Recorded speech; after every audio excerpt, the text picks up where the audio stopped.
So last time we talked about seventh chords, and in particular we were talking about diatonic seventh chords, chord progressions that stay within a single key. Today I want to follow up on that and talk about chromatic seventh chords, that is, progressions that could move between any keys, building up a diagram like cube dance that we saw for triads. But that's going to be the second thing that we talk about, because first I'd like to do a little bit of musical analysis. I'd like to talk about a relatively famous piece by the early 20th century French composer Erik Satie. This is his first Gymnopédie, and we're not going to talk about very much of it. We're just going to talk about the beginning, which is built really basically just on a two-chord progression. The first chord and then the second chord, and they just alternate back and forth for quite a while. The two chords here are G major 7 and then D major 7. So you can see we've got G, B, D, and F sharp, and then D, F sharp, A, and C sharp.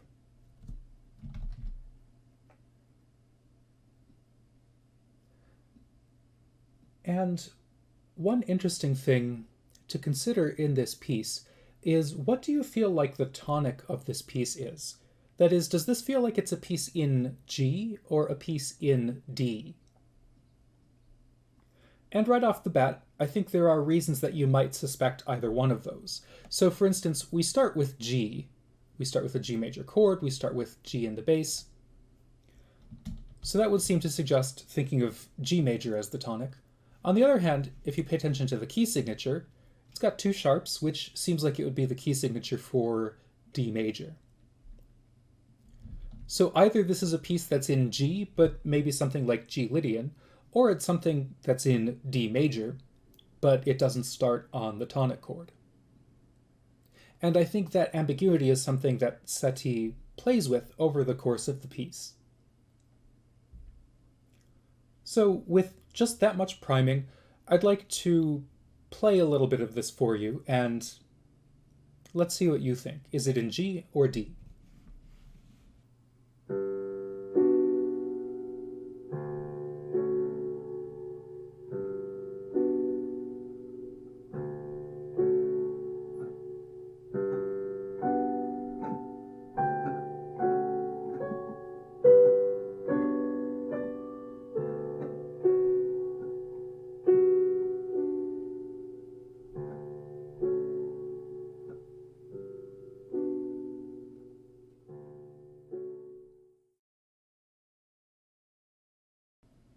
So what do you think?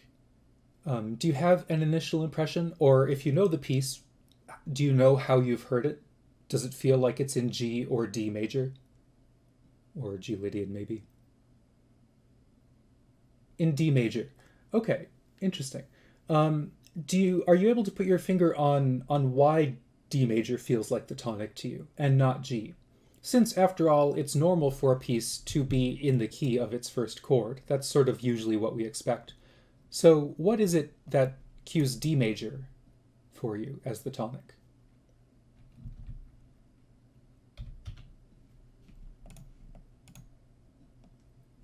Okay, so feeling the F sharp as a resting point.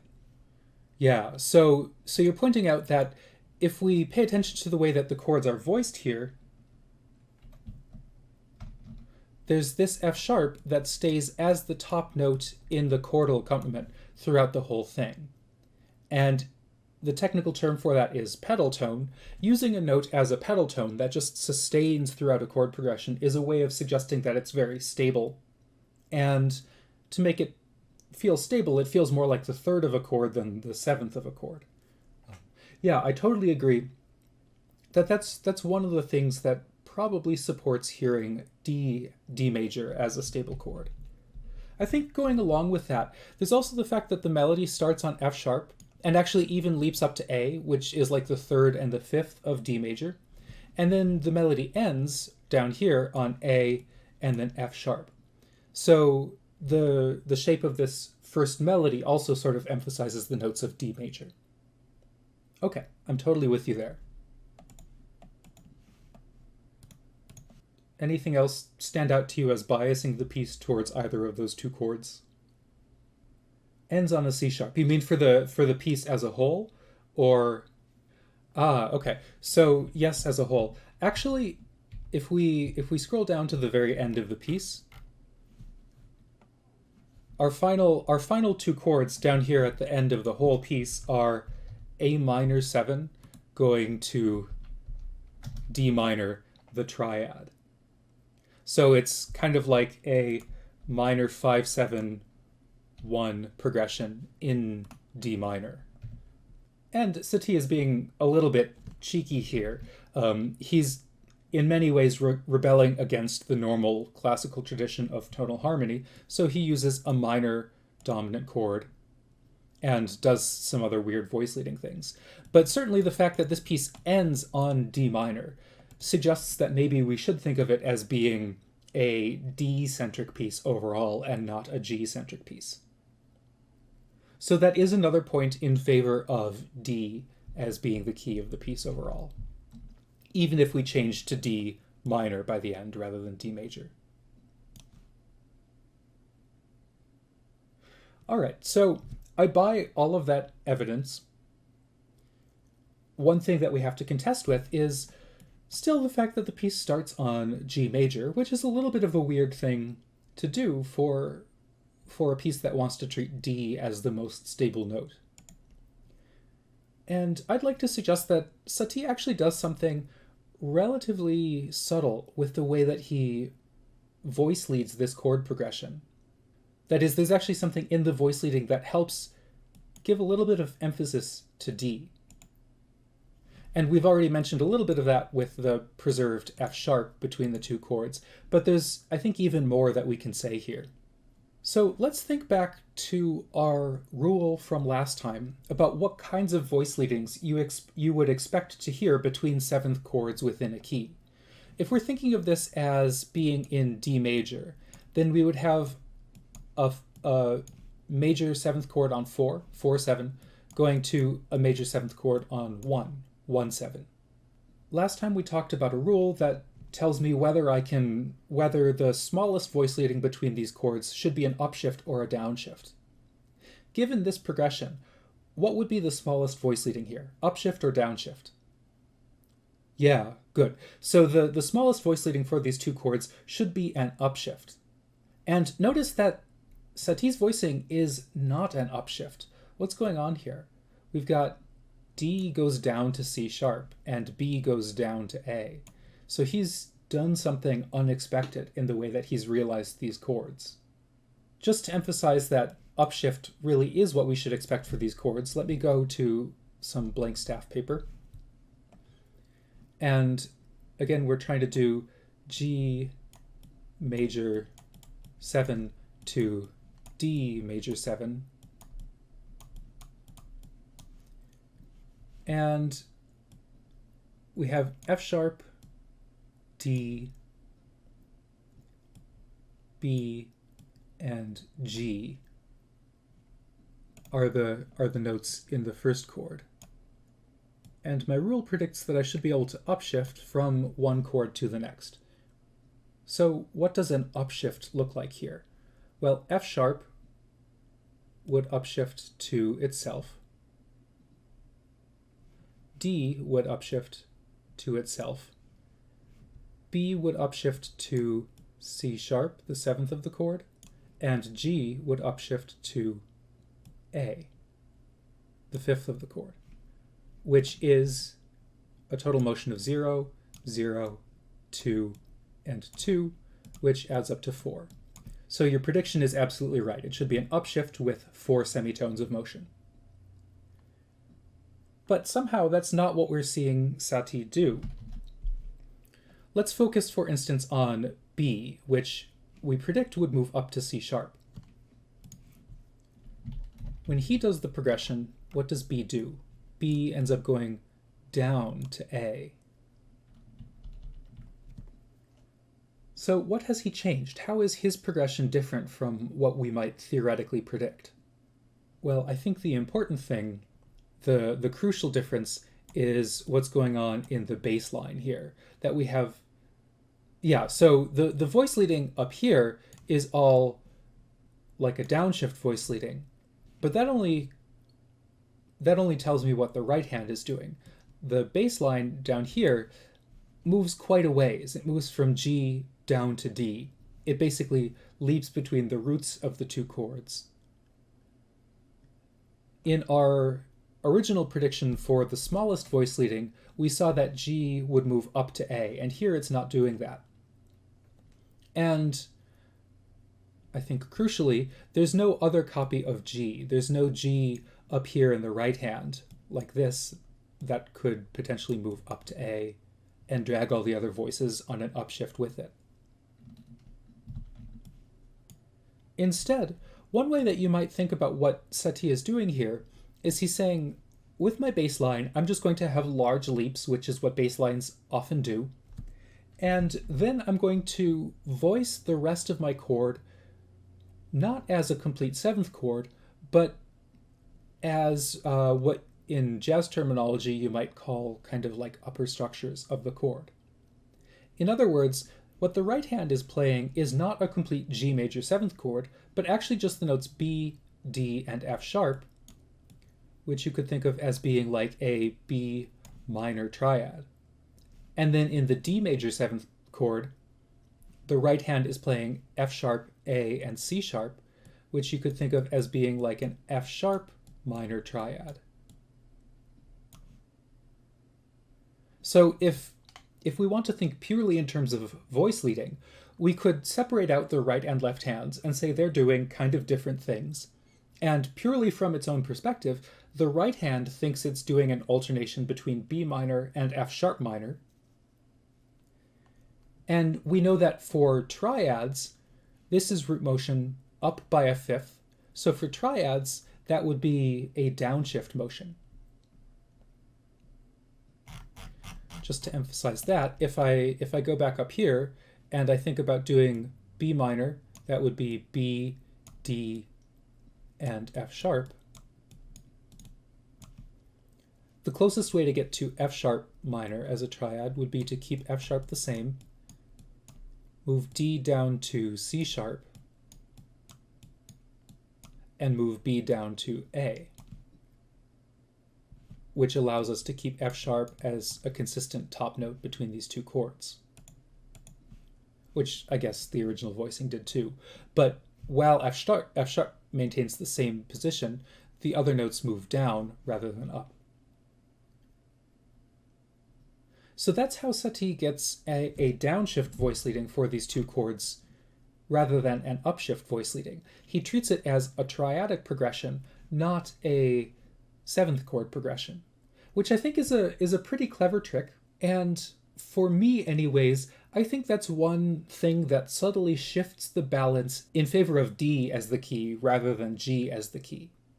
Because on its own, a progression that goes 4 to 1 is a kind of special progression. It's something that's called plagal motion in classical music, and plagal motion really strongly is associated with a downshift progression of triads. Plagal motion often sounds, so if we're in the key of D major, plagal motion going from 4 to 1 almost always sounds like this. You'll have the bass line do its leap, just like we have in the actual piece. But then in the upper voices, we typically have something like the following. We'll typically have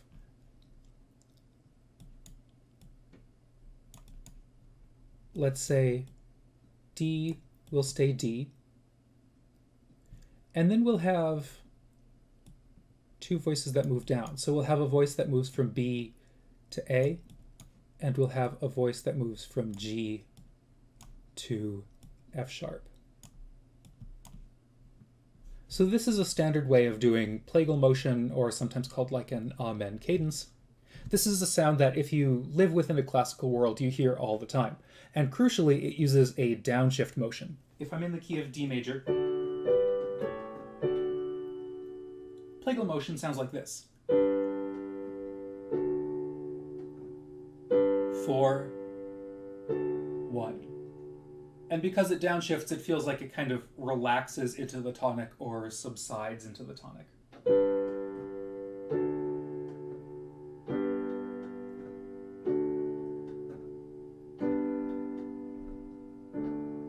Just playing that for you in a bunch of different voicings. And by voicing his 7th chord progression with downshifts, I think Satie emphasizes the plagal potentiality of these two chords. If he had realized it as an upshift, he would lose a lot of that potential, because after the Renaissance era of classical music, you very rarely hear plagal motion with upshift voice leading, or really any kind of ascending voice leading. It happens, but it's quite rare. So I think that if I were to take this chord progression and realize it as an upshift with the 7th chords, it would sound a lot less plagal, especially to somebody who's used to the norms of classical music. Let me give you a sense of what that would sound like. So what I want to do is I want to try to do the progression with 7th chords, so 4-7 going to 1-7, but with fully voiced 7th chords, so we are motivated to do an upshift. So I think I'll start by putting the root of the 4-7 chord as the top note. So we'll have root 7th. I guess I'll put the 3rd right here, and then the 5th right here. And then my left hand will still do D to G. And maybe I will color my left hand in blue to emphasize that it's living in its own world.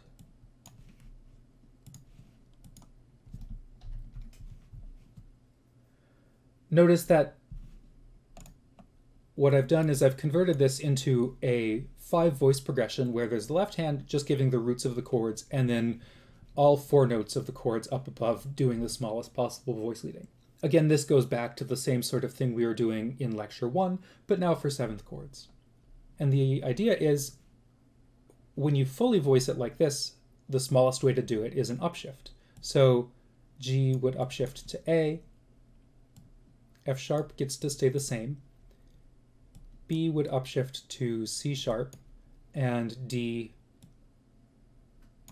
stays on D. And for my money, doing it this way really emphasizes G much more strongly and doesn't sound very plagal anymore to me. Because here I hear as a top line G, A. I might even continue that up to B. I might imagine going back to a G major chord.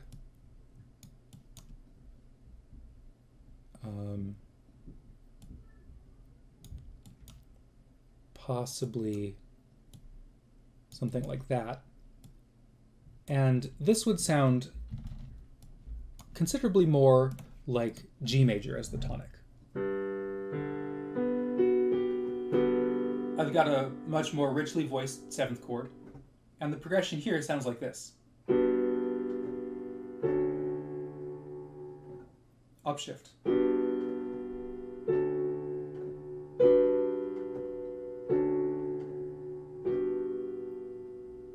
And to me, even though that's the same 2 chords,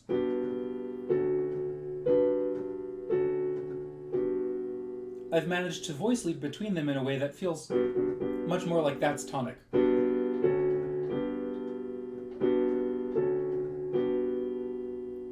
As opposed to what Satie does,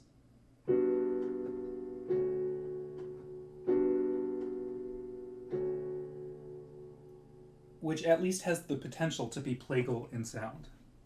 So I think that's a nice, subtle, but at least for me, very real effect in the way that he's working with these chords. And I bring it up for a couple of reasons. First of all, I bring it up to emphasize the fact that, as we saw last time, voice leadings between triads and 7th chords move in opposite directions. When we thought about this as a 7th chord progression, it should have been an upshift, but when we think about it as a triad progression, it becomes a downshift. that was one of the fundamental points of last time. But I also want to talk about this because I think it's a good reminder that we shouldn't let the theory limit our imagination when we try to deploy it in practice. That if Satie had learned the theory first and was just trying to copy it forward, he would have ended up writing an upshift. But by tweaking this in a sort of creative and imaginative way, just thinking about progressions between these upper structures of triads, he comes up with something that I think is much more beautiful than this voice leading that I composed. All right, so that's all that I want to say about the Satie for today. But I will mention that there's a lot of other really interesting stuff going on in this piece that's worth thinking about from this perspective, from the perspective of voice leading. He does a lot of other really cool chord progressions. So, for instance, down here, he starts to throw in some accidentals. It's worth thinking about how he's constructing the chord progressions here. And in particular, in these measures, what in the world is going on? He starts to work with relatively dissonant combinations of notes that don't really add up to major or minor seventh chords anymore either. But I think you could still explore these in terms of smallest or second smallest voice leadings between the chords. So if this is a piece that you like, I'd encourage you to try to unpack it a little bit using the theory that we have developed over the course of these lectures. There's neat stuff to discover. But that's all that I want to say about it for today. Instead, I want to move on to our second topic for today, which is chromatic chord progressions with seventh chords. And again, the goal is going to be to develop a diagram for voice leadings in general between a whole bunch of different qualities of seventh chords, like the cube dance diagram that we saw by the end of lecture 3. So let's actually go and take a look at cube dance, remind ourselves of what that looked like and how it functioned. And let me mention a few things that I think are essential in the layout of this diagram that we would want to make sure we also have equivalents of in a seventh chord version. First of all, this diagram includes 3 qualities of chords: major, minor, and augmented. And it includes all the examples of those 3 qualities. So it has all the major chords, all the minor chords, and all the augmented chords when we're working with triads. And presumably we would want something similar for seventh chords. So for instance, if we're going to include one fully diminished seventh chord, we would want to include all the fully diminished seventh chords.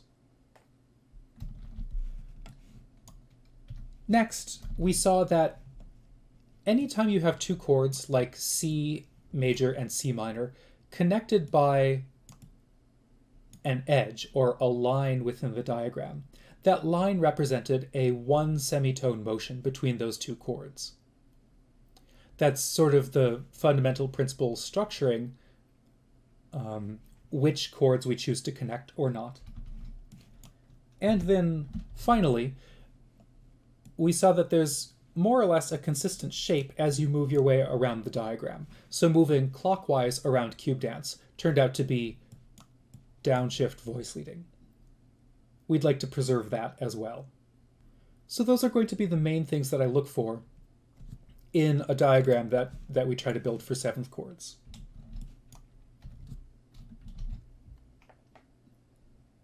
Now, while we try to build the diagram for seventh chords, I don't want to just show you the whole thing right away. Instead, I'd like to try to force you to think through how would we even start building it for ourselves. For instance, how do we figure out which qualities of seventh chords we should include and which ones are less useful to include?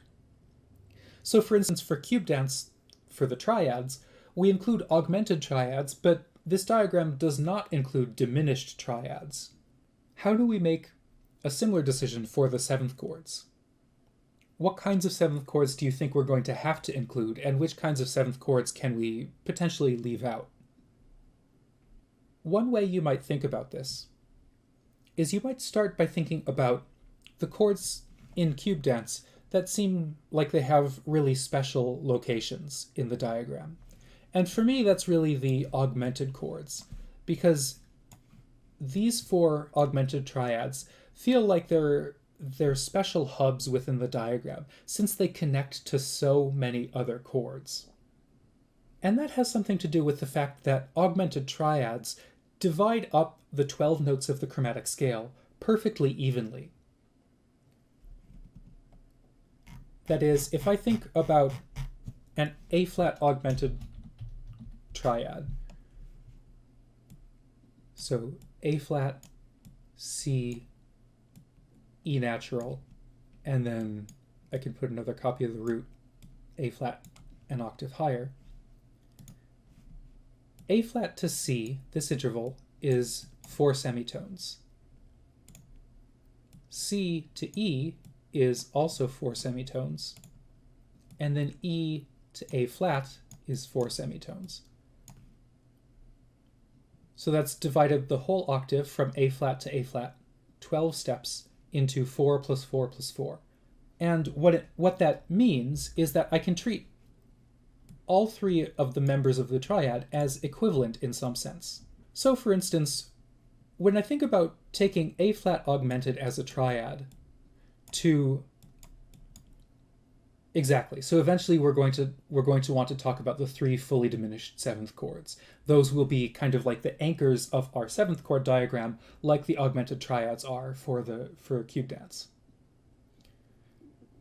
To see how we're going to use them, let's think about how we used the augmented triads in cube dance. So for instance, I know that cube dance shows a whole bunch of progressions from augmented chords to major chords. So what's the voice leading like when I go from A-flat augmented to A-flat major as a triad? Well, A-flat stays the same, C stays the same, and then E natural moves down 1/2 step to E-flat. And actually, that turns out to be exactly what happens anytime you take an augmented triad to a major triad through a connection of just 1 semitone. You take some note in the augmented chord and you move it down by a step.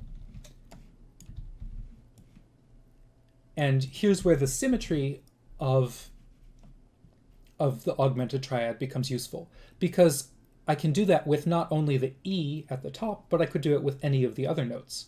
So for instance, if I take A-flat augmented and I move the A-flat down by a semitone to G, and I leave the other 2 notes the same, that gives me G, C, and E, or a C major chord.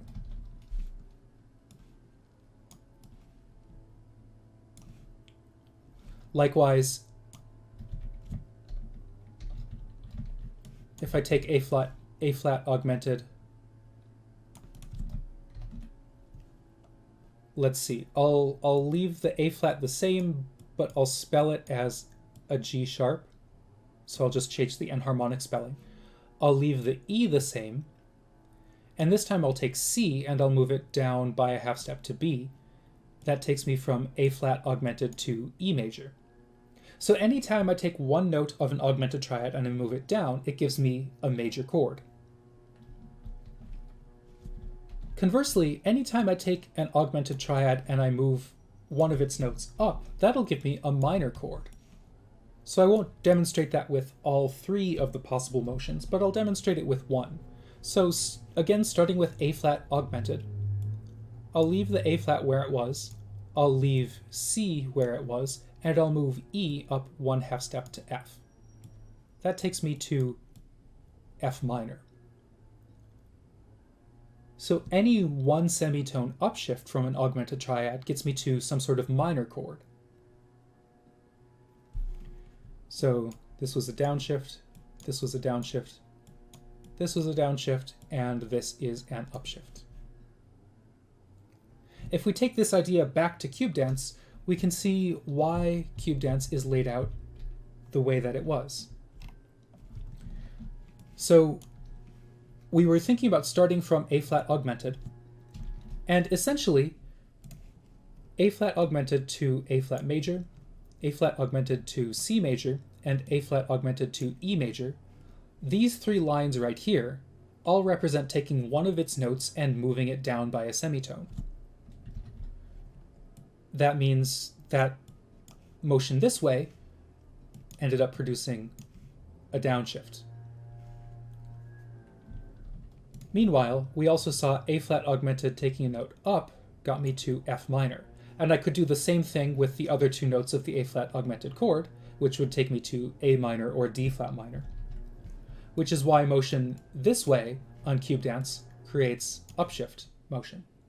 And that's basically how we would generate the structure of this graph if we were building it up from scratch. So I think this is probably helpful as we try to imagine how we would do this for seventh chords. So we want to start with the completely even seventh chord, which, as you've mentioned, is a fully diminished seventh chord. So let's just start from a blank sheet of paper. And we know that there are basically only three distinct fully diminished seventh chords. We've got C sharp diminished 7. I suppose we have D fully diminished 7. And we have C fully diminished 7. So, for instance, let's work from the C sharp fully diminished 7th. It's kind of my favorite one. This one's going to have C sharp, E, G natural, and B flat. And the intervals here are 3 semitones, 3 semitones, 3 semitones, and then B flat up to a higher C sharp is going to be one last minor third, one more stack of 3 semitones. So this fully diminished 7th chord does have the kind of interval symmetry that we want to look for. So these 3 chords will be our anchors for this diagram. So from here, the next thing we would do is try to build out from this into whatever chords we get just from taking these notes and displacing them by one semitone. So for instance, what happens if I take one of these notes and I simply move one note up 1/2 step? So for instance, what happens if I take B flat to B natural while leaving the other 3 notes the same?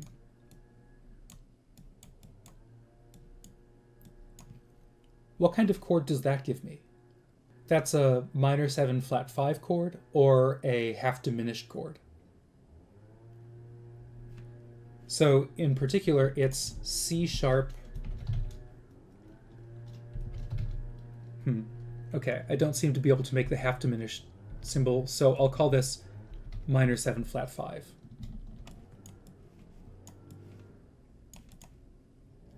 And because I was upshifting, I think I want upshift motions to be clockwise.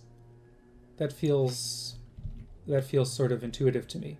So I'll put it there. I'll put it a little bit clockwise from C fully diminished 7. I moved up 1 note. Now I could do the same thing with the other notes of this chord. So I could take, for instance, G, I could move that up to G sharp. What kind of chord are we dealing with here?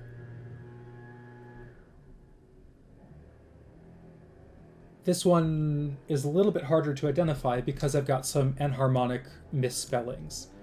If I replace G sharp with A flat and C sharp with D flat, that should be a little bit easier to identify. I guess I also have to replace E with F flat. I'm sorry about the lawnmowers out there. I hope that's not too distracting. But anyways, this gives me what kind of chord? It gives me a B flat minor 7 flat 5. So that also sort of belongs here, a little bit clockwise. Notice that what we've done so far is we've changed the quality but preserved a possible root, or we've preserved a note in the chord. So C sharp fully diminished becomes C sharp half diminished, or B flat half diminished. The other possibilities are going to be the other two notes in the chord. All four of those chords will live one step or one tick higher in this diagram. Meanwhile, we can do something in the opposite direction. I can take these four notes and lower one of them. What happens if I do that? For example, what happens if I take C sharp and I lower that to C while leaving the others the same? Then I get C, E, G, B flat, which that's a dominant quality 7th chord. Or, to use chord symbols, I'll just call that C7. Because I am doing a descending motion here, I'll put that one step counterclockwise on the diagram.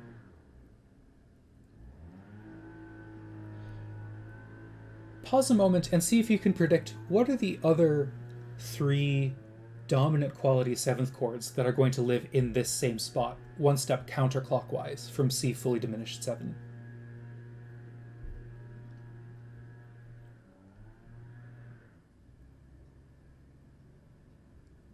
You could try to work it out just by lowering each note, or see if you can notice a pattern in the roots of the chords.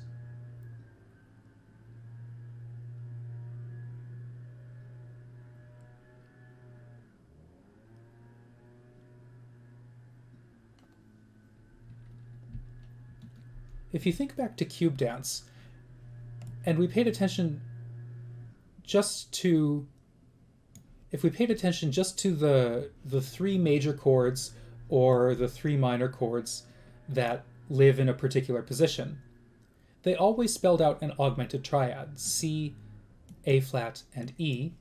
That's A flat augmented, or E flat, B natural, and a G. That would be E flat augmented. So because the anchors of this diagram were augmented triads, the roots at every position ended up spelling out an augmented triad as well. We're going to have something very similar here. The anchors are fully diminished 7th chords, so the roots turn out to spell fully diminished 7th chords. C sharp, E, G, and B flat. That spells out C sharp fully diminished 7. It turns out that the chords down here are going to spell out a fully diminished 7th chord also. So we're going to have C dominant 7, we'll have E flat dominant 7, F sharp dominant 7, and A dominant 7.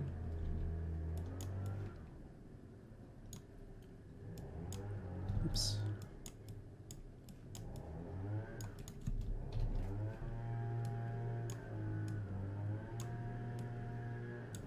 That's what I predict from just the patterns in the diagrams. Let's see if that ends up working out.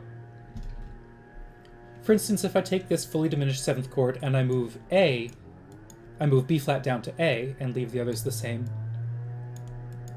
that does in fact give me A, C sharp, E, and G, which is A7 right here. What if I wanted to get from C diminished 7 to F sharp 7?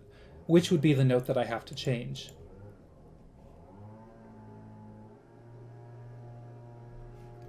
Well, I'm not going to change B flat, but I will respell it as A sharp so it looks like the 3rd of the chord. The note that has to move is G. It'll move down by a half step to become F sharp, the root of the new dominant 7th chord. And likewise, to get E flat 7, I would have to move E down to E flat.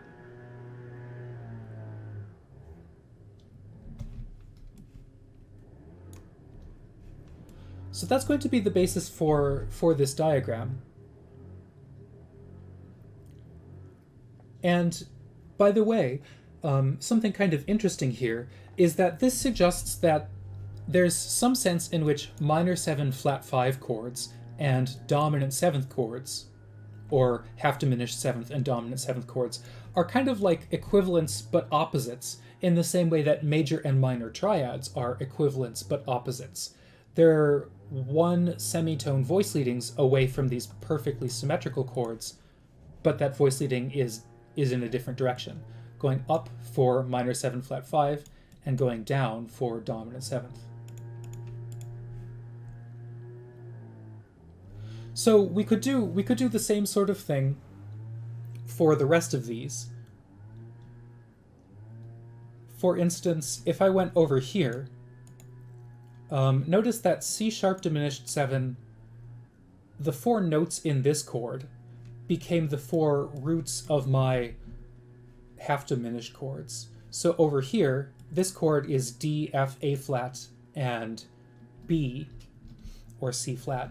That means that I should have D minor 7 flat 5, F minor 7 flat 5, A flat minor 7 flat 5, and B minor 7 flat 5. These are going to be the 4 chords that ought to be clockwise from D fully diminished 7. What about the chords that should be counterclockwise from this chord? Well, over here I had to take C sharp and lower it to C to get C dominant 7. So that suggests that I should take D and lower it to C sharp, and that'll give me C sharp 7. Likewise, I'll have E7, G7, and B flat 7.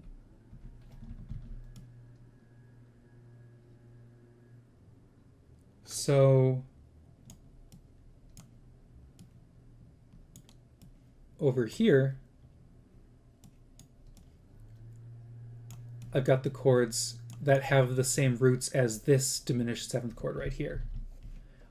All 4 of these are going to be a 1 semitone downshift from D fully diminished 7.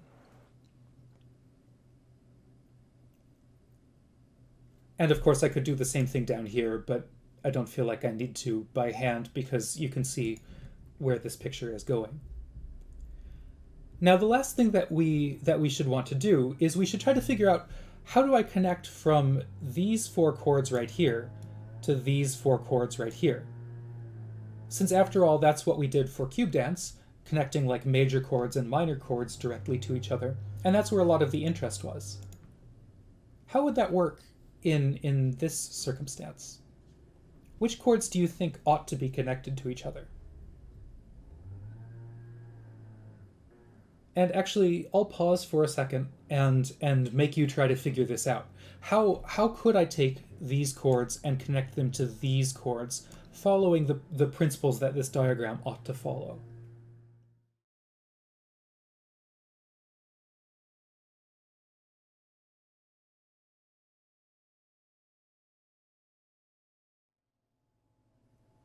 So it turns out to be a little bit of a problem, right? You can see in the meantime, I've started to sketch out 2 of the chords. I said, what if I want to try to connect C sharp half diminished 7 to C dominant 7? I wrote out those 2 chords down here. But notice that to connect them, there are 2 notes that have to change. E would have to go up to E sharp, and G has to go up to G sharp. So the problem here is that in this diagram that we're building, I only want to show connections when there's 1 note that moves by 1 semitone, and here I've got 2 motions that move. So good, in the chat we have the suggestion, well, what if you break this down into 2 motions at once? So I'll take C sharp minor 7 flat 5, and first I'll raise the G sharp, and I'll leave the E the same. So that does divide the 2 motions into 1 motion right here, and then 1 motion right here. The chord that we end up building, this intermediate chord, turns out to be a minor quality 7th chord, C sharp minor 7. And for this, it's going to become more and more troublesome to represent every single thing. So actually, I'll draw a triangle this way. I'm just going to draw a little triangle to represent minor seventh chords, and I'm not going to bother to write the root. The idea being that C sharp minor 7 flat 5 can go to some sort of, actually, because it ends up here in the diagram, I think I'll draw it down there. C sharp minor 7 flat 5 can go to C sharp minor 7, and then that can go to C sharp dominant 7. So that tells us that in building this diagram, I'm going to need to write all the minor seventh chords as well as all the half diminished and dominant seventh chords. And I think you won't be surprised to know that if I can do C sharp minor 7 flat 5, C sharp minor 7, C sharp dominant 7, I should be able to do something similar with the other guys. So for instance,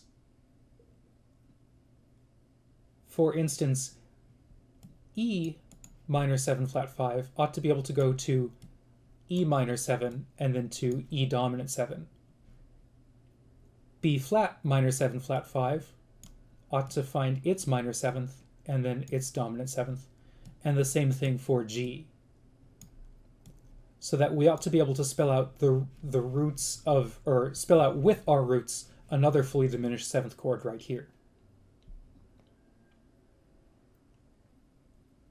Okay, good. So that seems like a nice simple way of thinking about this. Unfortunately, it gets more complicated, or maybe fortunately, because complication is nice in music.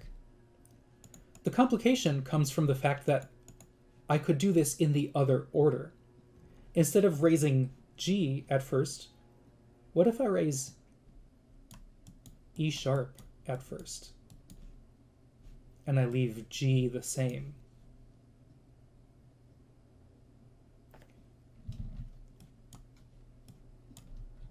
This is another kind of intermediate chord, but it's not a minor 7th chord anymore. What kind of chord is this?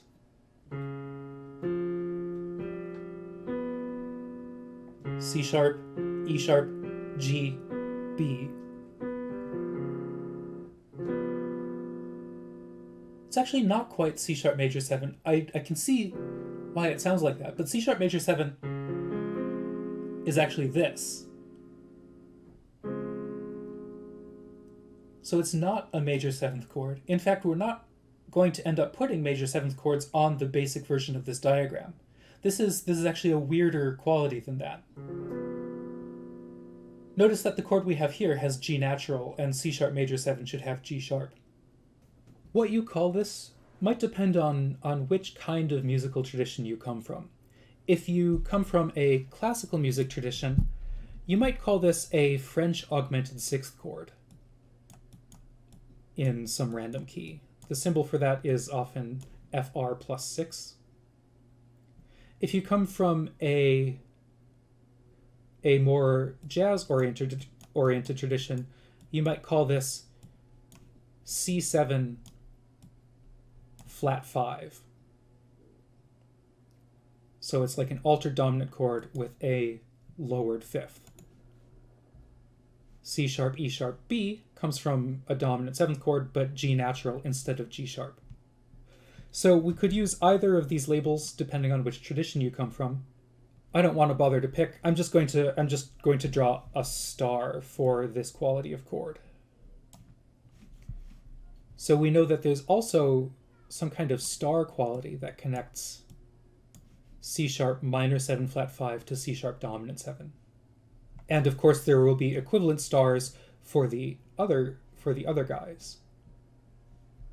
For instance, let's think about taking G minor 7 flat 5, so that's G, B flat, D flat, and F. Let's think about connecting that to G, B, D natural, and F, G dominant 7. This should stay D flat, and this should move. This chord right here is enharmonically equivalent to this chord right here. They have the same notes, just spelled differently. G and B, G and B. F is equivalent to E sharp. D flat is equivalent to C sharp. So that means that the same set of 4 notes serve as an intermediate step between 2 different pairs of chords, like this.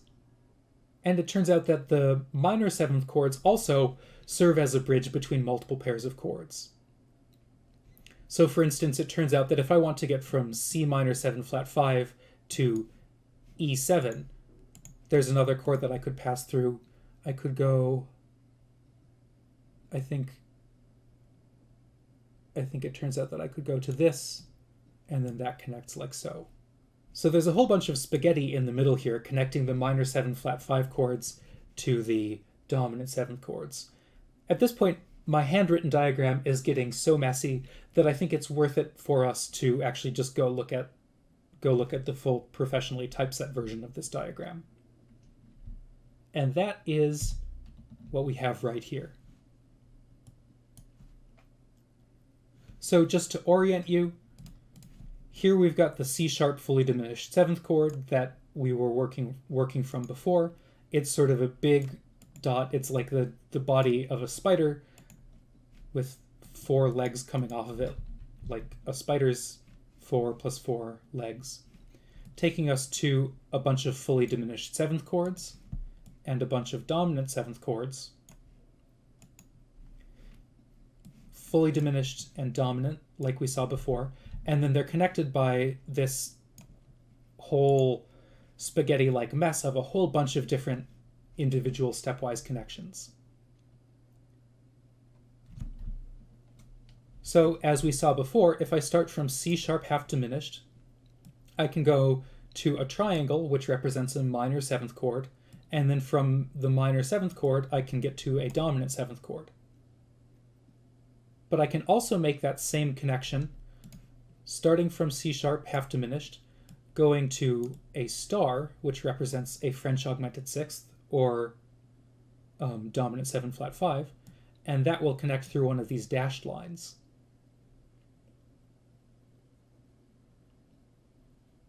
So again, the principles that structure this diagram are exactly the same.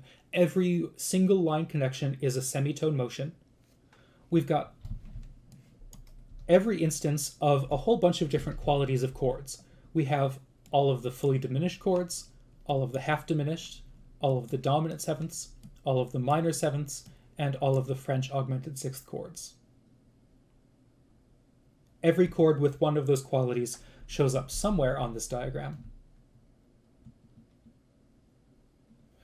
And finally, in general, when we move clockwise around the diagram, that's going to be upshift motion with a couple of connections, or a couple of exceptions, and motion counterclockwise is going to be downshift with a couple of exceptions. So this is our 7th chord equivalent of cube dance, and the name for this is 4-cube trio. Trio, I think in some sense, because there are these 3 anchors, the 3 fully diminished 7th chords, and the number 4 comes from the fact that we're dealing with 4-note chords, which in some sense puts us in 4 dimensions. You'll sometimes see a related version of this diagram called the Power Towers diagram, which is, I think, technically a name for a version of this diagram that doesn't include these guys, the minor 7th chords. But sometimes people use the name Power Towers basically to mean this picture as well. I think nowadays the preferred term for this diagram is 4-cube trio.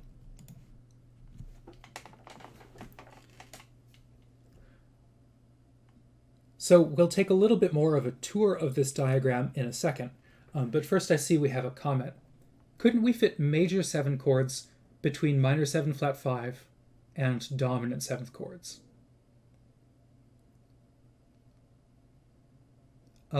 We definitely can fit the major 7th chords somewhere. This is very much like how cube dance for triads doesn't include diminished triads, but at the end of last time we did see where you could put the diminished triads. It turns out that for cube dance, I could put, for example, F augmented has F, A, and C sharp. But this same location, I could imagine starting from like F sharp minor, so F sharp, A, and C. Sorry, yeah, F sharp, A, C, F sharp minor. I could lower the C to C natural, which gives me F sharp, A, and C natural. That's F sharp diminished, which could live sort of right here. So it sort of lives at the same spot as the augmented triads. And then there's a bunch that also live in this same quadrant of the diagram. We can do a similar sort of thing for major seventh chords. We'll find some position, some sort of point, some hour of the clock where we could put them. The question is, where should they go? And I guess we can explore that briefly. Let's start by thinking about C major 7. So that would be C, E, G, and B. And I think naturally we would want to think about, how could I take this chord and move something in it by a half step to get to one of the chords on my diagram? And your intuition here is good. I could take the B natural and move it down to B flat, and that would give me C dominant 7. So that tells me that C major 7 ought to be an upshift from C dominant 7. Since to get from C dominant 7 to C major 7, I have to upshift the B flat. So C dominant 7 lives here, and an upshift should be clockwise from there, which suggests to me that C major 7, okay, C major 7 ought to live at 10 o'clock alongside C sharp diminished 7. That if I want to put it on the diagram, I should put it right there. And then hopefully I would like to be able to connect from my major 7 chord to some sort of half diminished 7 chord. And I can if I move C sharp or C up to C sharp while leaving the other notes the same, giving me C sharp, E, G, and B. That's C sharp minor 7 flat 5. So I can make that connection as well. So you're absolutely right. If I want to fit major 7th chords onto this diagram, they're going to fit exactly right here. At the same points in the diagram, the same regions in the diagram as my fully diminished 7th chords, offering a sort of alternate connection around here. Now, the reason that I'm not going to do that, at least at first, is that it adds a lot of extra chords to the diagram without adding a lot of extra connections to the diagram. Since it turns out that C major 7, sort of the only two things on the diagram that it can connect to are these two guys. So its connections to other chords are, in some sense, kind of impoverished. It only connects to 2, whereas the chords that we have on the diagram right now connect to a lot more than 2. For instance, C fully diminished 7 connects to 8 different chords. C dominant 7, you can see how many different lines are coming off here. It connects to 4 different qualities of chords. Likewise, something like this, a minor 7th chord, you can see that it connects to 4 different qualities of chords. So the chords that I'm including on 4-cube trio have a lot of different connections, whereas the major 7th chords have relatively fewer connections. So if you want to include them on the diagram, I leave that as an exercise for you to explore. So one of the things that we found nice for the triad version of the diagram was we saw that there are chord progressions that are upshifts, chord progressions that are downshifts, chord progressions that could be both upshift or downshift, whatever you prefer, and chord progressions that are neither, that force you to have some contrary motion. Let's see what that looks like here. So first of all, let's imagine I don't know, starting from C sharp fully diminished 7. Now there are chords that I can get to from here that will be definitely an upshift. So C sharp to, let's say, E dominant 7. Motion like this, purely clockwise along the diagram, will be an upshift motion. So thinking about C sharp half diminished 7. And the idea was I wanted to take that to E dominant 7. And I'm saying I should be able to do that purely by upshift motion because this moved purely clockwise on the diagram. So let's try it.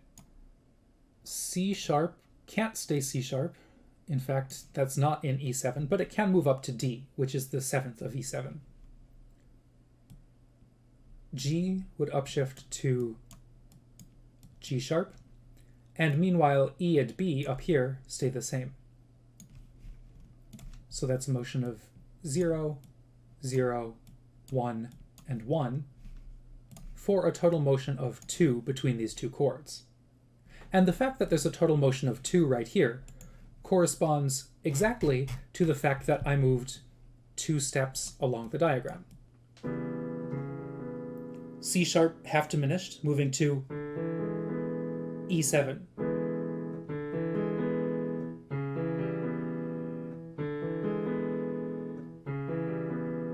Like so. Purely upshift. And likewise, if I wanted to come up with purely downshift progressions, I would look for the opposite sort of thing, just moving purely counterclockwise on the diagram. So for instance, we would predict that C sharp half diminished 7, moving say 1 to 2 steps counterclockwise, I would predict that C sharp half diminished 7 to A dominant 7 should be a 2 semitone descending voice leading. I won't work that out, but I leave that to you as an exercise if you want to explore it. Next, I think it's useful to think about what about voice leadings that really can't be upshifts or downshifts, but that have to involve some sort of contrary motion. For instance, starting from C half diminished 7, if I move 1 step down on the diagram, but then I backtrack and I move 1 step up on the diagram, here I know that this is going to move down and up at the same time, so that shouldn't work out to be an upshift or a downshift. It's going to work out to be something in our neither category. And in fact, that will generally be the case, that if I'm connecting 2 chords that live in the same position on the diagram, like these 2 chords live at 11 o'clock right here, those 2 chords will always have to involve some sort of contrary motion. So let's see that in action. C sharp half diminished 7 to G half diminished 7. How's that going to look? Well, G will definitely get to stay the same. And what else changes here? So the flat 5th of G half diminished 7 is going to be that D flat right there. So that's staying the same even though I'm respelling it. Meanwhile, B is going to have to go down to B flat because that gives me the minor third of the chord, and E is going to have to go up to F to give me the minor 7th of my minor 7 flat 5 chord.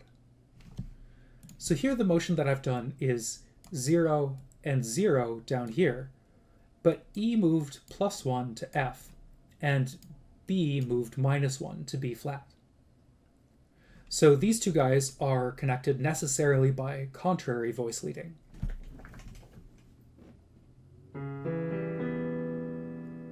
Moving to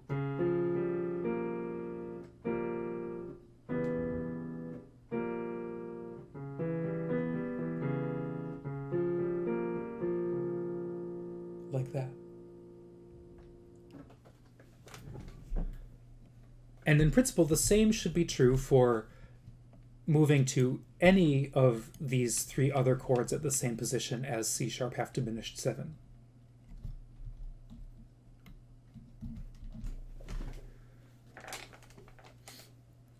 Now, this is actually a familiar fact probably to many of you if you're familiar with jazz theory and the concept of tritone substitutions. Right? If you think about it, here we were connecting two chords that have the same quality, but roots that are a tritone apart. Normally, we don't talk about that with half-diminished seventh chords. That would be sort of like two chords in minor. Normally, we talk about that with dominant seventh chords. For instance, E7, 5, that's the 5 chord of A, and B flat 7, which is like the 5 chord of E flat. These two guys would be tritone subs of each other. They are related by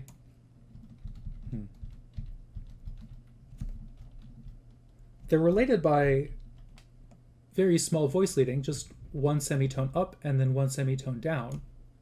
But it's necessarily contrary voice leading. So for instance, E7 is E, G sharp, B, and D. And if I want to take that to E7 to B flat 7, the D can stay the same, but we're going to have B flat,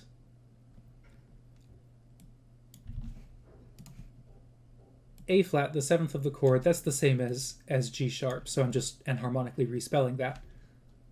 But then E has to move up to F natural. So again, you can see that there was a +1 motion right here and a -1 motion when B went down to B flat. So that's sort of another way of thinking about what makes tritone subs work, is they're very similar chords, just connected by very small voice leading. Very small, but sort of counterbalancing voice leading.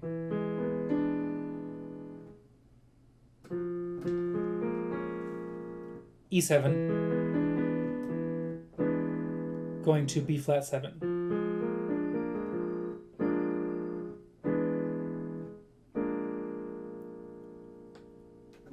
And of course, the usual jazz theory explanation for why that works is pointing out that the two notes that are held in common, the G sharp and the D, or the A flat and the D, are sort of a tritone which generates a lot of the tension of the chord. And I think that there's probably something to that. But you could come up with examples of chord progressions where you have some notes held in common, but otherwise the connection is kind of random. I think that there's actually a little bit more structure here to the tritone substitution that makes it work so nicely. That really there is just this very small displacement between the two chords. And in general, this suggests to me that I could try to generalize tritone substitution if I wanted to. If I wanted to do something that sounds kind of like tritone substitution, but also a little bit different, instead of substituting E to B flat, I could do E7 to G7, for instance, which would be essentially a kind of minor third substitution, right? Because here the roots are related by minor thirds to each other. And this diagram predicts for me that in principle they should be very similar chords, just with a little bit of contrary motion between the two of them. So I want to give myself a wider spacing here. So here we're going to try to do E7 to G7. E, B, G sharp, and D. Where's this going to go? Well, I definitely need the root of G7, that's G natural, so that's going to be my -1. D can hang out, become the fifth of the new chord. B can hang out, become the third of the new chord. But E is going to have to move up a half step to F natural. So there's going to be my +1. And again, these two chords are really close to each other. Of course, this does not preserve the tritone. We sort of have a different tritone between these two chords, which is why jazz theory doesn't think of these two chords as being as close of a substitute as the tritone subs. But I think this is still a fairly effective chord connection. So E7, G7.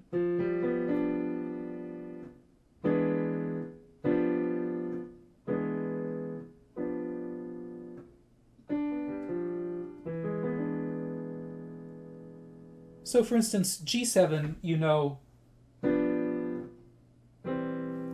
would typically resolve to C, like that. But this suggests to me that I could imagine replacing G7 with E7 and resolving that to C.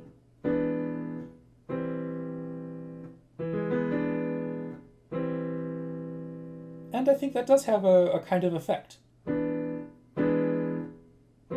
That's actually maybe even less surprising to my ear than I might have predicted.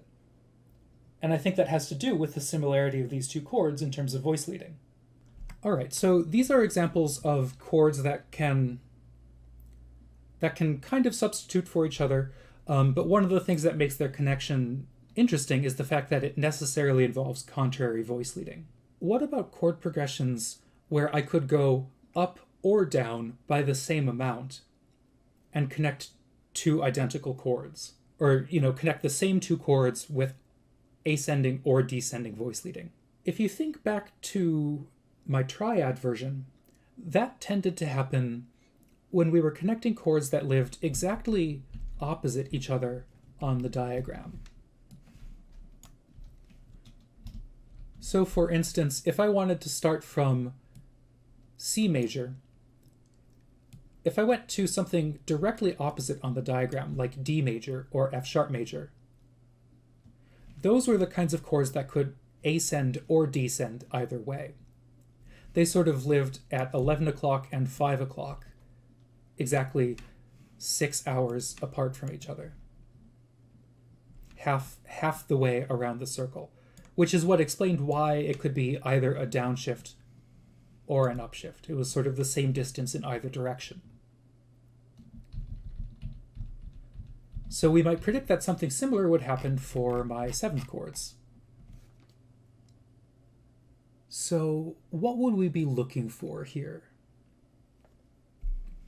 Well, let's think about 11 and 5, since we know those are exactly halfway around the circle, 6 going this way or 6 going this way.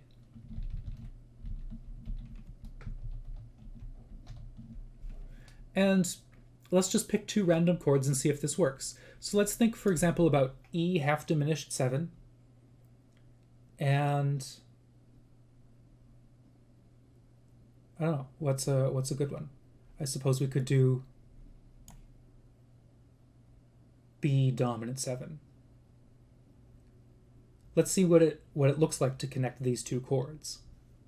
E half diminished 7 and B dominant 7.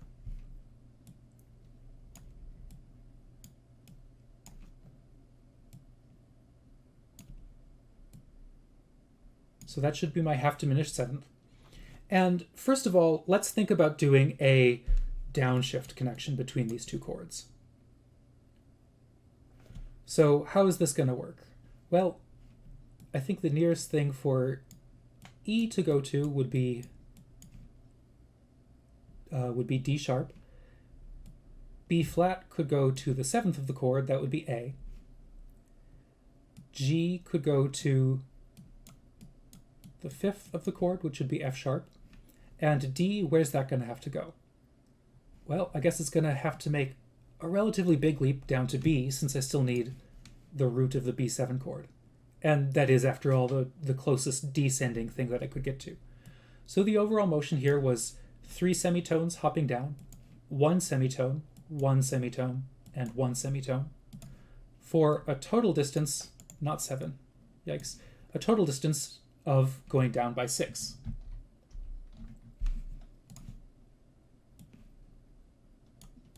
I believe that's correct, but to be honest, I didn't I didn't work that out in advance, so if I'm making a mistake here, please shout out in the chat. Now let's do the same thing, but imagine doing an upshift between these two chords. So if I'm ascending, E is going to end up moving to F sharp. B flat is going to move up to the root, B natural. G is going to move up to the 7th, A. And D is going to move up to the major third, D sharp. So these distances are 1, 2, 1, and 2, which again adds up to 6. So hey, it works, right? I can upshift or downshift between these two chords, and either way it takes me 6 semitones to get between the two of them. So if that sort of thing interests you, I would encourage you to explore this more, sort of looking for connections exactly halfway across the diagram, places where we end up creating ties. There's some cool stuff there. But there's one last thing that we need to explore, which is stuff that breaks the pattern a little bit, kind of like the hexatonic poles that we talked about for cube dance. Hexatonic poles, you'll remember, were things like C major to A flat minor.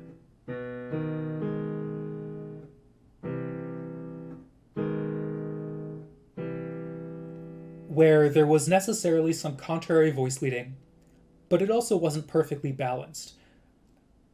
So normally, contrary voice leading, like C major to E major, keeps the same quality of chord, but the hexatonic pole, the sort of one weird rogue chord progression, connected different qualities of chords. We can find something kind of similar in this diagram, although it gets a little bit more complicated.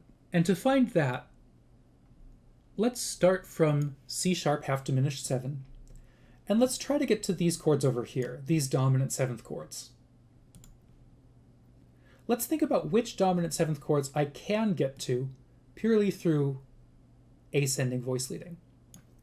So C sharp 7 to, or C sharp half diminished 7 to E7, that works out. I can pass through whatever this minor 7th chord is right here.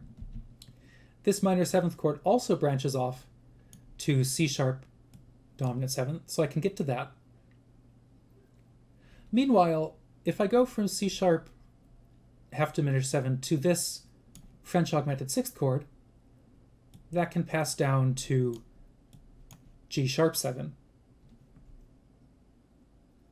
Or in fact, I could take a different path. I could go through this minor 7th chord right here and also get to G sharp 7. But you'll notice that there's nothing that will connect me to B flat dominant 7th. The things that come into B flat dominant 7th are this guy right here, but this guy doesn't connect backwards to C sharp half diminished. Neither does this, and neither does this. So in other words, to get from C sharp half diminished 7 to B flat 7, I'm going to have to do some amount of backtracking. I could go, for example, C sharp to here, and then to this diminished 7, and then backtrack. Or I could backtrack first, and then go here, and then here, and then here. Either one of these is going to force me to do some amount of descending and some amount of ascending. I think either way it turns out to be 3 steps up and 1 step down. Let's see what this looks like in practice.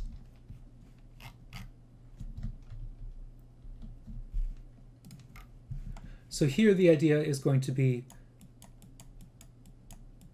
C sharp half diminished 7 going to B flat dominant 7. So there's my starting chord.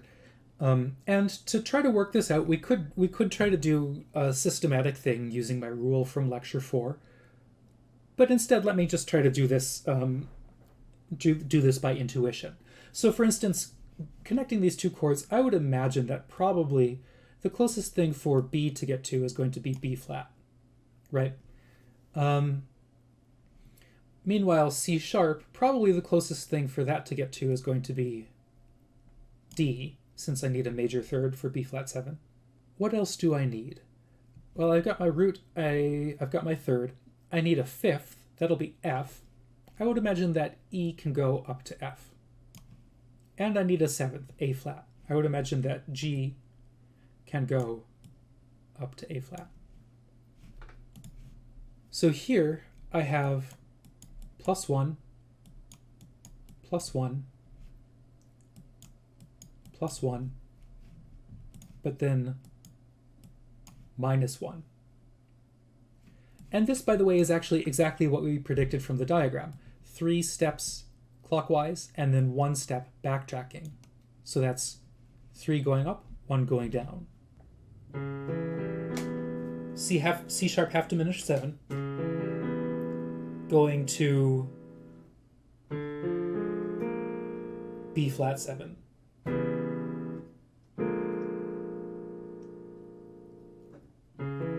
The 3 lower notes all climb up, but B goes down to B flat.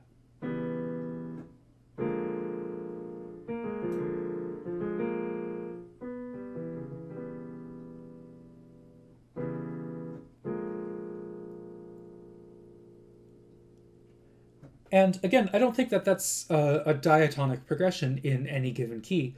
But again, it's a progression that feels basically coherent to me. I think the smallness of the voice leading makes it kind of work in a nice way.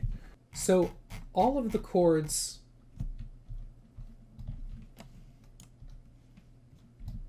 that live in these positions on the diagram, what we might think of as being the main chords of the diagram, since they're connected to these anchor points, all of them are going to have some partner like that. C sharp half diminished and B flat dominant 7th involve some amount of contrary motion. G half diminished, and I guess it's going to be E dominant 7th, would be another pair that just can't be connected through some unidirectional motion. And again, the reason that it's important to recognize this is, in general, this is clockwise motion on the diagram from 11 o'clock to 1 o'clock. And for the most part, clockwise motion does just ascend, with these exceptions, like C sharp to B flat. Things get especially fun once we start dealing with these guys, the minor 7th chords and the French augmented 6th chords. So for instance, I think this triangle right here is the C sharp minor 7th chord. And I believe this triangle down here is the G minor 7th chord. Let's try to imagine how you would connect those two chords using semitonal voice leading. You might expect that I could do this in a really efficient way, since C sharp and G, those are related by a tritone. So you might think I could be able to do something like tritone substitution for minor 7th chords that would be just as efficient as tritone substitution for dominant 7th chords. But it turns out that that's actually not at all easy to do. Let's imagine going from C sharp minor 7 and maybe backtracking to C sharp half diminished 7. But C sharp half diminished can only get down to this triangle right here. It can't connect here. Likewise, if I try to backtrack to here, that'll only get here. So I can connect this minor 7th chord to these other minor 7th chords, but not to this one. And the same is true if I try to go forwards first. So if I try to go here, that'll backtrack to here. Or this will backtrack to here. But again, there's nothing that can get me to this guy right here. Instead, to make that connection, I have to backtrack twice and then forward track twice. In other words, what that's telling me is to connect these two chords, I'm going to have 2 semitones of motion down and 2 semitones of motion up. So this kind of tritone substitution is a much more distant kind of connection. So C sharp minor 7 to G minor 7. And then G minor 7, I think we would probably predict that G sharp will go down to G. It would make sense for C sharp to go up to D. E can go up to F, and then B will go down to B flat. So what we have is -1, +1, +1 in the bass, and -1 in the tenor. So just as we predicted from the diagram, 2 motions up and 2 motions down between these two chords.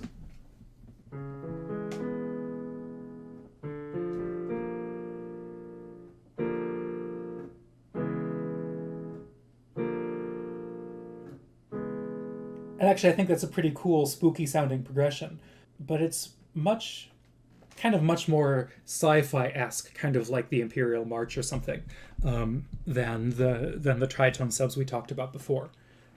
And that may have something to do with the greater amount of contrary motion between these two chords. So anyways, all of this is really just to say that this kind of diagram is a really powerful thing. There are lots of interesting corners to explore here, and I would encourage you just to sit down with this diagram and try to play through it, just like improvise random paths around the diagram and see what that gets you. Or vice versa, pick 2 different chords on the diagram and see how efficiently you can draw a path between them. And finally, it's also interesting to try to take this and use this to analyze different kinds of chord progressions that you know exist. So if you're a Wagner fan, for example, this will, I think, be kind of interesting to explore Wagner's harmony.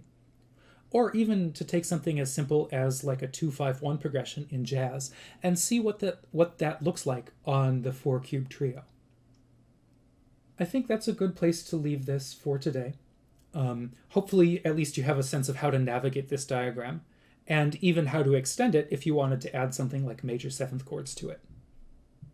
Alright, so I'm done with my prepared content for today, but I'm happy to take questions as usual if there's anything you want to ask about. Is there an analog for cube dance for 7th chords with a major or minor 9th? Can the idea be generalized even further? Yeah, it totally can. So if you're talking about extending up to 9th chords, presumably that means, in other words, that you want to work with 5-note chords rather than just 4-note chords. And the answer is yes, you totally could. As you can see, the more notes you have in the chords, the more complicated this sort of thing becomes. And a great challenge of working with 5-note chords is, if you think about where we started by figuring out what the anchor points ought to be. And for both triads and 7th chords, or 4-note chords, the anchor points were the things that divided up the chromatic scale perfectly evenly into 4 + 4 + 4, or 3 + 3 + 3 + 3. And that's easy to do in the chromatic scale when you're dividing 12 by 3 for 3-note chords, or by 4 for 4-note chords. But if I want to work with 5-note chords, you can see the problem, that this is no longer an integer.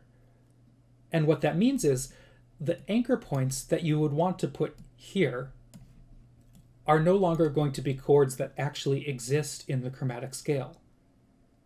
They could exist in principle if you want to start dealing with like microtonal stuff, but that does kind of throw a wrench in the works. As usual, I think I would encourage you to explore that for yourself first, before I just solve all the problems. One thing you could do is you could say, okay, well, I'm just going to include those perfectly even chords anyway, even though they don't exist on the piano. Or you could say, well, I'll try to work around it, and I'll just try to pick the closest possible equivalent. What's the chord that exists in the what's the 5-note chord that does exist on the piano that's the most even, that comes the closest to perfectly dividing up the chromatic scale into even steps? And you could try to build a diagram around that. I think that's all I want to say about that question for now. It's a cool thing to explore, but rather challenging. On the other hand, if you wanted to add like ninths, but stick with 4-note chord voicings, then you could include that on this diagram, since this is essentially a diagram of 4-note chords. So for instance, if I had a chord like C, E, B flat, and D, that is essentially a C dominant 7th chord with a major 9th, leaving out the 5th, this is a 4-note chord. In principle, you should be able to plug it into this diagram somewhere, although that, again, might get kind of challenging, because these diagrams get messy the more chords you add into them. So 2 possible ways of answering that question, or maybe even 3 possible ways. I think you should explore that first on your own. And if you get stuck or you want to talk about it, I'm happy to do that on Reddit, or maybe at the end of my next lecture. Okay, what other questions do you have?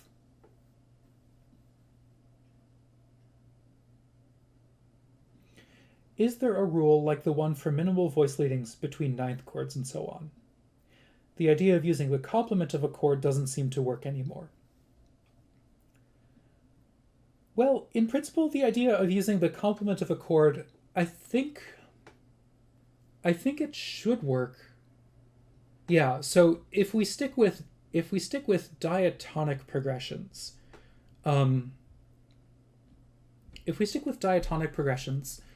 we might be able to get it to work.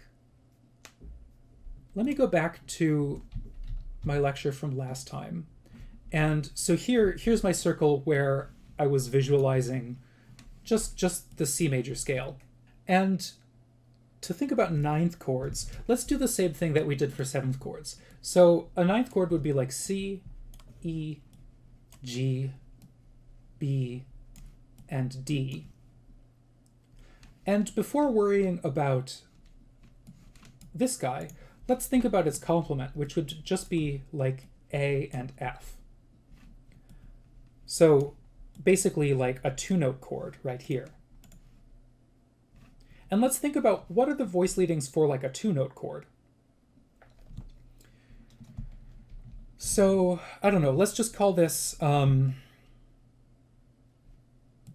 let's call that guy F3. In other words, F with a 3rd above it. And if I think about what's like the voice leading from F3 to A3, for example. Well, one thing we could imagine, A might stay the same and F would go over to C. You could think of that as F moving down by 1, 2, 3. So that would be like a -3 diatonic progression.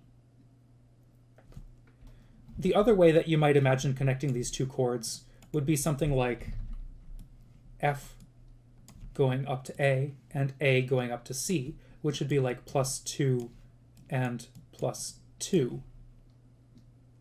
That would be +4, so that seems like that's going to be less efficient. So I think my first option of A staying the same and then F moving down is probably going to be the smallest connection between those 2 guys. All right, so what does that look like when I try to use this 2-note voice leading to induce a voice leading on the 5-note chords? Well, we saw that A stays the same, and then we saw that F, sort of my hole at F, becomes a hole at C. What that should mean is my next chord, my next 5-note chord, should include B, it should include G, there should still be a hole at A, but now F is going to be filled, E is going to be filled, and D is going to be filled. I think the voice leading that induces is C moves up to D moves up to E, and E moves up to F.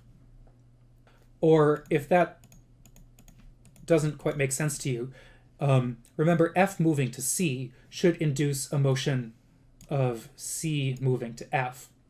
But if C moves directly to F, it's crossing over D and E. And we said that you can remove voice crossings without making things more inefficient. So instead of having C move up to F, let's have C move up to D, and then that bumps things in a chain like so. And I think this should help me predict the smallest progression between these two guys.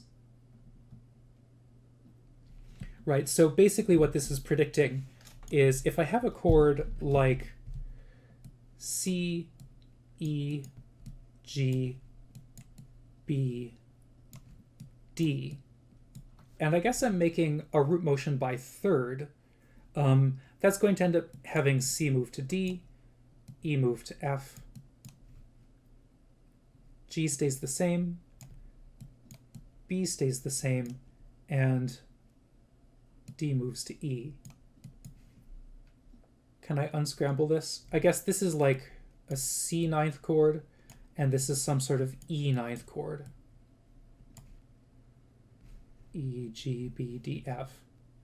I think, in principle, this should be the smallest diatonic voice leading between these two chords. But the problem that you run into, right, the problem that happens here is that this may be the smallest voice leading, but it's not an upshift or a downshift. And I think this may be where you're getting stuck, because this voice leading asks D to move to E, even though in an upshift, D would stay D. So some of the notes are actually having to move farther than, in principle, they have to, for the sake of making the overall motion more efficient.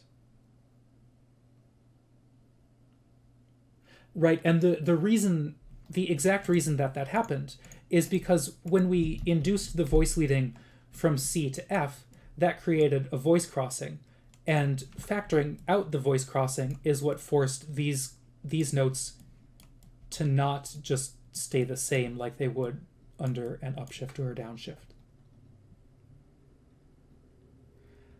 I'm not sure that I'm articulating this in an especially clear way, and I didn't work this out in advance, so it's entirely possible that I'm overlooking something that I shouldn't be overlooking. But the moral of the story here, I think the important moral of the story is that, in some sense, upshifts and downshifts are a more fragile kind of thing, whereas these cyclical voice leadings and induced voice leadings by complements are a little bit more robust. They're a little bit more general. We started with upshifts and downshifts because they work really nicely in certain special cases, like for triads within major scales. But those cases are really special, and they rely on something that's kind of delicate in the balance of the construction of consonant triads and major scales that may not generalize to all sorts of chords. And we saw that in general, right? That upshifts and downshifts don't just generalize perfectly. And to get a more general rule, we had to talk about something a little bit more abstract. Something similar is going on here. And I think that has something to do with our choice of ninth chords, which are in some ways less nice of a kind of chord embedded within a diatonic context.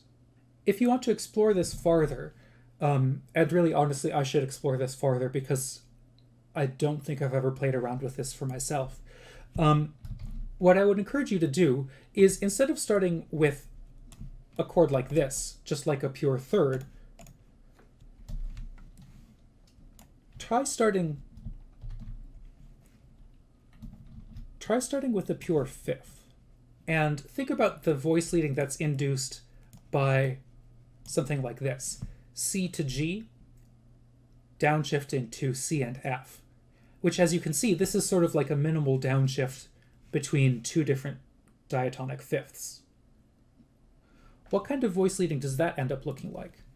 So the chord we have over here,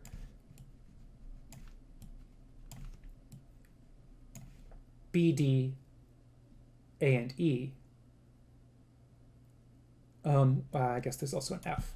Okay, so this kind of chord right here has an induced voice leading where F moves up to G. And notice that that induced voice leading is more efficient, right? F doesn't have to cross over anything, so that voice leading actually would turn out to be just a nice pure upshift. Now, of course, this kind of chord, I don't even know, I haven't even thought about what kind of chord this is. So I don't know. I don't even know what to think about it. B, D, F, A. So it's kind of like a B half diminished 7th chord with then like an added 11th. Whatever kind of chord this is, maybe there's some other way to voice it that makes more sense. I guess you could think of it as like a D minor chord with both a 13th and a 9th added to it. Something like that. Whatever quality of chord this is, we'll just call it the question mark quality. Somehow the question mark quality may end up having better voice leading within the diatonic scale than our 9th chords did. Again, I haven't thought through this for myself, but theoretically, I would predict that this should behave a little bit better because I started from here. I started from the 2-note case, and I knew that this was a much simpler voice leading for the 2-note case, which induces a simpler voice leading for the 5-note case. This is in some sense a little bit of a preview of what I want to talk about in my next lecture, going back to some of the special things in the construction of the diatonic scale, and using that to understand some stuff like this.